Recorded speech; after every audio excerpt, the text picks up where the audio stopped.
Hey folks, my guest today is Egor Folly. He's an experienced AI tech lead in R&D robotics, deep learning, and computer vision. He's got solid knowledge of problem solving and strong leadership skills and ran AI for nanobiotech, a PhD, and it was a program dropout in that program. He's now building Artial.co, that's ARTIAL.co, an AI-driven urban safety drone platform. Egor, you ready to take us to the top?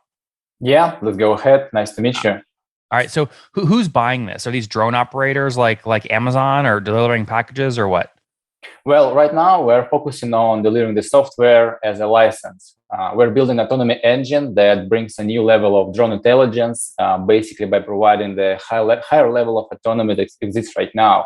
And we're mostly focused on licensing it for the drone manufacturers or autopilot programs. And we also have revenue sharing options for the specific applications like flying in making inspections of the building, bridges in obstacle dense environments, public safety, basically providing the assistance for the police department or maybe some kind of guardian, urban guardians, security and surveillance, of course, and smart and safe air. And I mean by that, we're providing the options right now for the companies who want to apply drones for the smart cities or urban environments. So just to be clear, when you say you're selling the software into manufacturers, these are not like Department of Defense kind of people. These are not military capabilities. These are more like for inspecting telephone lines or water treatment plants, things like that.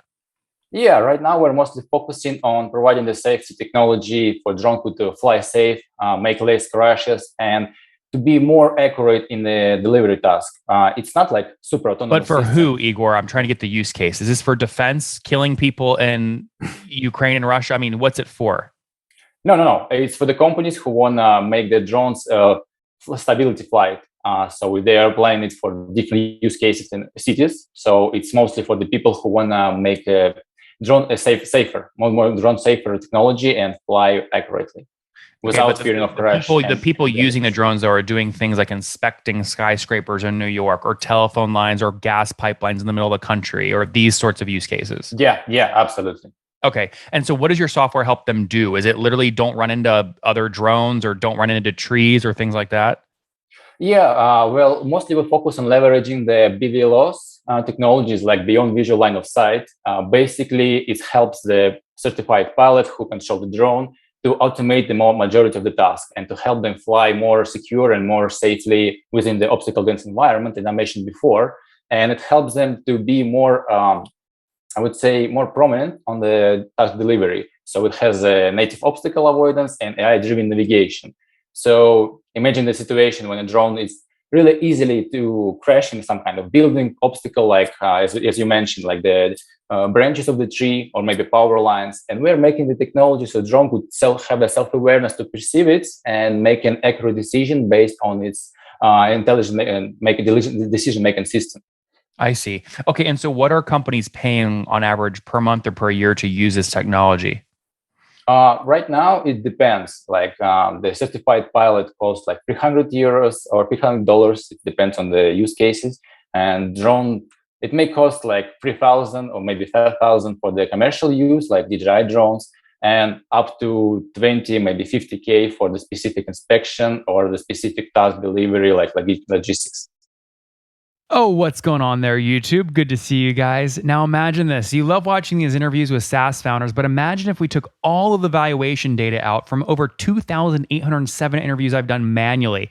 Saves you a lot of time. Well, we've done this. We've built it into the beautiful interface inside of FounderPath. Check this out. I'll show you how you can access this in a second, but you log in, you connect your Stripe account, you see your valuation real time, you can see what it changed over the past 88 days, and even set goals for valuation this year. Now, the secret to valuation is there's many different ways to value a SaaS business. So the reason you're going to see 3 or 4 different valuations inside of your FounderPath dashboard, this is all free by the way, is because depending on who's doing the buying of your SaaS company, you're going to get a different valuation. A VC is going to pay a different valuation. Private equity firm is different. If you're going to do a minority sale, that's different. And if you sell the whole business, that's a different valuation. You can see all those when I hover over here. Right. So the teal is what a VC would pay, yellow is what private equity, and red is if you sold the whole thing outright. Now, what's cool about this is not built off random data. Again, you guys hear these interviews on YouTube. All these data are built from real-time valuation data points founders share with us on the show. So traction, 1.2 million, seed round, 3.7 raised. They sold 22% of their business. Go in here and filter by the event. Maybe you only want to see companies that have sold the whole business. Well, here are a bunch that have been acquired, the valuation and the multiple. Maybe you're going out right now and you're raising your seed round. Well, go in here and look at all this recent seed deals that went down, what they raised, what valuation they raised at, and what percent that they sold.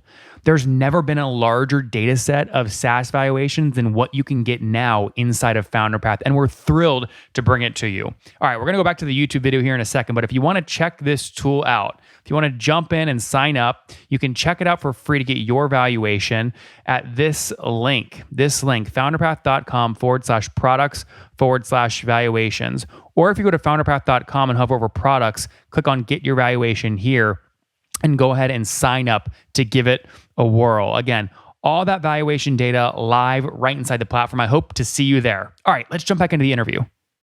I guess I don't understand. So you're not actually building the drone. You're selling software that these manufacturers install on the drone. So how do you know, how do you know whether to charge 20,000 for the software install or 300 for the software install?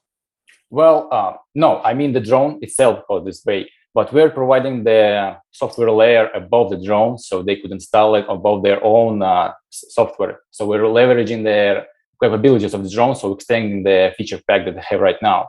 And we're mostly focused on the software delivery task, not the hardware application or hardware automation stuff. So do you charge based off the number of drones they install your software on? Yeah. Oh, well, let's just be clear. We're only 4 months old. We'll just establish incorporating in the December. And we have a prominent drone manufacturer, EOS, from the United States. And they have a really good company building the helicopters for automation. And they're like, okay, guys, we need this software. Let's just combine some kind of skills. So basically, they are our validated customer. And we are now mostly focusing on them. But we have 3 to 5 right now potential customers who are willing to pay the price we provide. And we are in stage of agreement right now. We're under NDA, and we're more flexible on the prices because we're not already a product that could be sold. So you don't know what the price is going to be. You're doing consulting work to figure it out. You have a first customer that sounds like they're paying you what, $50,000 to $100,000, something like that, to figure out the use case for them. Yeah, well, we have potential customers when they say, okay, we have this X, for example, prices, and they're like, yeah, we're fine with it, but we need some kind of upgrades for the specific task delivery. Because we are mostly focusing on the 3 types of software. The first one is just the basic autonomy engine for safety flights and dynamic obstacle avoidance, and some upgrades depending on the weather conditions, like it could be enhanced computer vision technology, maybe night vision, maybe snow, rain, all the stuff. And we are building. Are those the 2 things? There's basic, and then there's weather upgrade. Any other upgrades? Yeah, that other upgrade going to be in approximately 1 year. We're going to be creating the omnidirectional system. It's going to be 360 degree of the observation of the surroundings. Okay, got it. So basic safety to start, upgrade for weather, snow, rain, and then another upgrade a year from now, you'll have an option for 360 omnidirectional views. Yes, absolutely. Okay, but this first test you're running with this one customer, how many drones are they going to install your software on?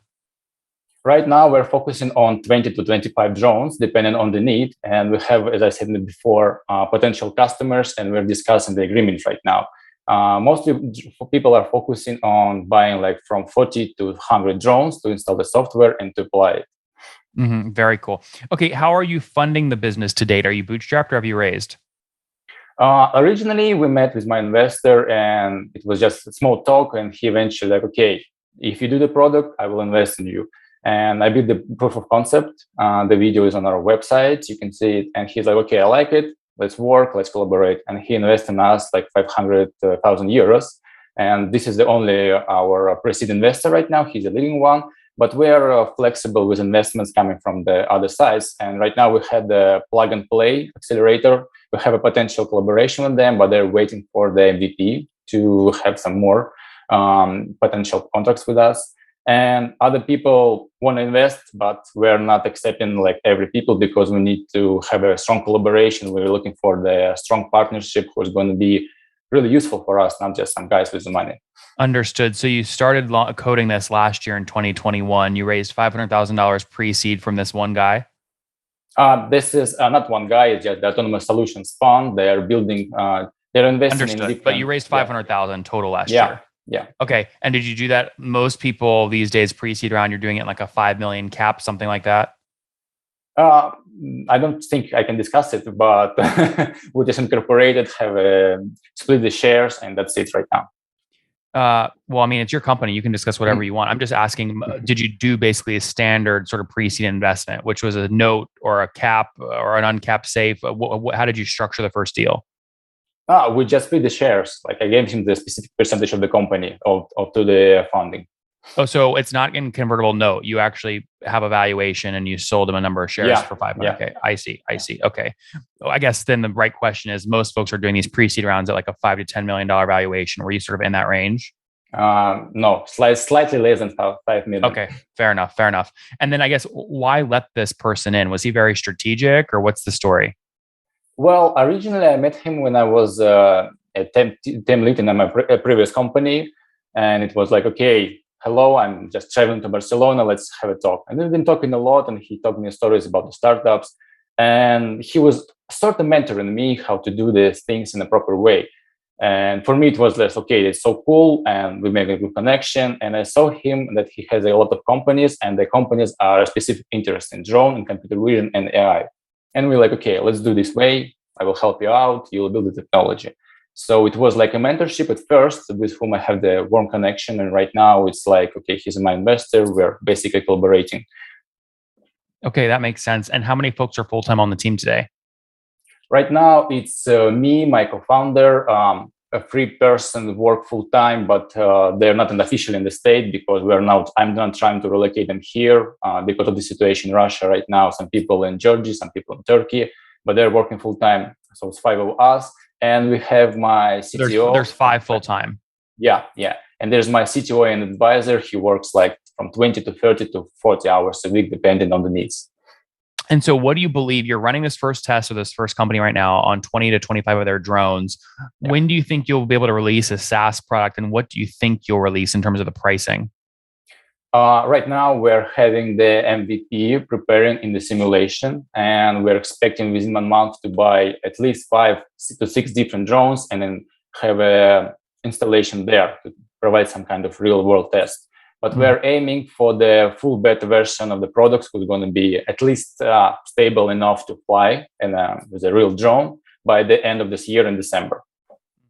And this is a competitive space. There's a lot of folks sort of selling software for drones right now. Some of them are obviously safety focused, right? Drone Deploy is a good example here, right? Yeah. So what's your use case? Like what's your wedge here where you're going to be able to steal market share from them? Well, I guess our most advantage, unique value proposition that we have been already experienced. And my co-founder has a decade of experience in drone technology, in the safety, AI technology for the navigation. And we're basically providing the algorithms that are suitable enough for the people to use it instead of our collaboration. And right now we're mostly focused on the safety, but we are willing to accept the feature pack and going to be way more useful than the traditional approach, hardware approach. So basically we're trying to use more AI software stuff than the hardware stuff related to the like GPS navigation or anything related to hardware-centric, hardware-centric approach. And what's your goal this year? What do you hope to drive monthly recurring revenue to by December? By December, I'm not right now sure that we will be like have a positive cash flow because it's not easier to deliver the task immediately. Well, not cash flow. I asked about revenue. What do you think revenue will be? Well, at least we'll maybe have at least 100,000 euros for sure per month. Or total no, by the end of the year, so on total. Total. And then what do you think you have to grow revenue to go raise a competitive sort of seed round? I think we'll provide the technology, we'll test it, and we'll just go for another round. And we have already potential collaborations that I mentioned before with the government public structures. And I think we'll just provide the technology for them. And this next seed round is going to depends on the needs. If we have enough money as a revenue, so maybe we will not raise, and maybe we'll extend our features on another market share, like in Europe right now. Maybe we'll go to the United States. but it's for me just a little bit in the roadmap, but it's changing every day. So Sounds good, Igor. On that note, let's wrap up here with the famous five. Number one, what's your favorite book? I would say Feynman Lectures on Physics and Think and Grow Rich by Napoleon Hill. Those are two very different books. I like the diversity. Yeah, I know. Number two, is there a CEO you're following or studying? I wouldn't mention some specific name. I would like to say that I have a perfect vision of myself in the future from the autobiographies I've been reading a lot, like from Henry Ford to Elon Musk, of course, and Alexander the Great, like a lot of people. I'm trying to make the best of the version of myself from reading all the autobiography, all the books of them. Number three, what's your favorite online tool for building RDO? I guess Miro boards sounds really cool. Mural boards? Yeah. Yep. Number four, how many hours of sleep do you get every night? That's also not constant value. Sometimes it's 5, sometimes it's 7, sometimes you don't sleep for a few nights in a row. Fair enough. And what's your situation? Married, single, kids? I would say mentally married, but that's not officially. And no kids? No kids. And how old are you? I'm 24. 24. Last question. What's something you wish you knew when you were 20? I think I would suggest to myself, like, be more courageous and be more flexible and adaptive to the world and your ideas in your mind. Don't stick to specific one goal. Just be flexible. Guys, there you have it. Ardial.co launched last year, 500,000 pre-seed raised at maybe a little less than a 5 million valuation. Team of 5 trying to help folks do things like inspect skyscrapers or inspect power lines or inspect hardware, treatment plants or facilities without the drones running into things, right? So they sell a basic safety package software into these drones, working with their first customer now with the potential deployment across 20 or 25 drones live in operation today as they work to continue to scale. We'll see what happens next. Igor, thanks for taking us to the top. Thank you. Goodbye. One more thing before you go. We have a brand new show every Thursday at 1 p.m. Central. It's called Shark Tank for SaaS. We call it Deal or Bust. One founder comes on, 3 hungry buyers, they try and do a deal live, and the founder shares back-end dashboards, their expenses, their revenue, ARPU, CAC, LTV, you name it, they share it. And the buyers try and make a deal live. It is fun to watch every Thursday, 1 p.m. Central. Additionally, remember, these recorded founder interviews go live. We release them here on YouTube every day at 2 p.m. Central. To make sure you don't miss any of that, make sure you click the subscribe button below here on YouTube, the big red button, and then click the little bell notification to make sure you get notifications when we do go live. I wouldn't want you to miss breaking news in the SaaS world, whether it's an acquisition, a big fundraise, a big sale, a big profitability statement, or something else. I don't want you to miss it. Additionally, if you want to take this conversation deeper and further, we have by far the largest private Slack community for B2B SaaS founders. You want to get in there. We've probably talked about your tool if you're running a company or your firm if you're investing. You can go in there and quickly search and see what people are saying. Sign up for that at nathanlatka.com/Slack. In the meantime, I'm hanging out with you here on YouTube. I'll be in the comments for the next 30 minutes. Feel free to let me know what you thought about this episode. And if you enjoyed it, click the thumbs up. We get a lot of haters that are mad at how aggressive I am on these shows, but I do it so that we can all learn. We have to counter those people. We got to push them away. Click the thumbs up below to counter them and know that I appreciate your guys' support. All right, I'll be in the comments. See ya.